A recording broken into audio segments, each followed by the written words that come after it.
नोएडा प्राधिकरण के अधिकारियों की मनमानी थमने का नाम नहीं ले रही है। ट्रांसफर होने के बाद भी अधिकारी पद छोड़ने को तैयार नहीं है।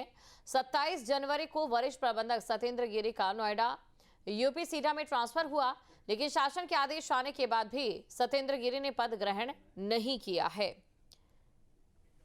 अमित चौधरी हमारे साथ बने हुए हैं। अमित चौधरी, सीधा सवाल मैं ये पूछना चाहूंगी, क्या नोएडा प्राधिकरण में शासनों के आदेश की कोई भी अहमियत नहीं रह गई है?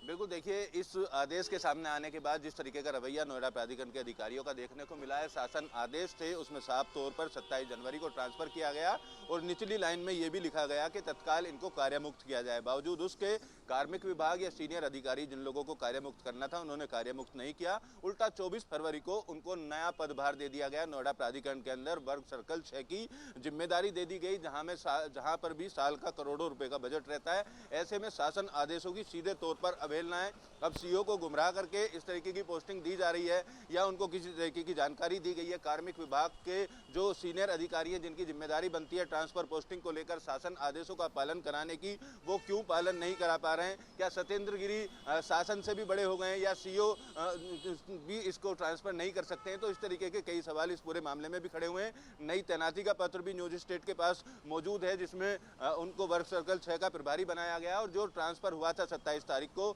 वो लेटर भी हमारे पास है। हम दर्शकों को दिखा रहे हैं कि किस तरीके से शासन आदेश आए, ट्रांसफर हुआ, नई तैनाती जहां यूपी सीडा में ज्वाइन करना था वहां ज्वाइन करने के बजाय नोएडा प्राधिकरण में जहां पिछले काफी दिनों से तैनात है वहां पर नवीन तैनाती पाली और पूरे वर्ग सर्कल के जो हेड हैं वो फिलहाल बन गए और अभी भी अपना कामकाज देख रहे हैं। तो ऐसे में जो ट्रांसफर पॉलिसी उत्तर प्रदेश सरकार ने लागू की थी खासतौर पर प्राधिकरणों के लिए, क्योंकि यहाँ कई साल से लोग जमे रहते थे, तो 3 साल में ट्रांसफर होने की पॉलिसी है। 3 साल बाद ट्रांसफर हुआ और जो सूत्र है वो इस बात की भी जानकारी दे रहे हैं कि सत्येंद्र गिरी का एक बार पहले भी ट्रांसफर हो चुका है। उस ट्रांसफर के बाद भी यहाँ से रिलीव नहीं हुए, दूसरा ट्रांसफर हुआ उसके बाद भी यहाँ पर रिलीव नहीं हुए। तो किस तरीके का सिस्टम बनाकर रखना चाहते हैं प्राधिकरण के अधिकारी, जिनकी जिम्मेदारी शहर को साफ स्वच्छ रखने की, डेवलप करने की, डेवलपमेंट को लेकर तमाम तरीके के सवाल उठते हैं। चाहे कोई भी विभाग हो, खुले नालों में लोग गिर जाते हैं, गड्ढे खुदे रह जाते हैं, लेकिन अपनी कुर्सी से चिपके रहते हैं अपने जुगाड़ तंत्र के तहत। और ये ही पूरा जो मामला है इस पोस्टिंग और ट्रांसफर में भी देखने को मिला।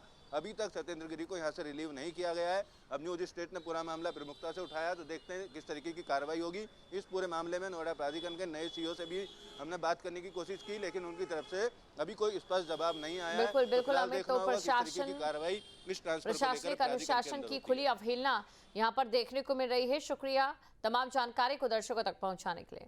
आपके मोबाइल पर तुरंत आएगी ब्रेकिंग न्यूज, स्क्रीन पर सबसे पहले दिखेगी बड़ी खबर, देश दुनिया की हर खबर एक जगह। अब आपके मोबाइल पर तुरंत फटाफट इंस्टॉल कीजिए न्यूज नेशन ऐप और रखिए खुद को अपडेट।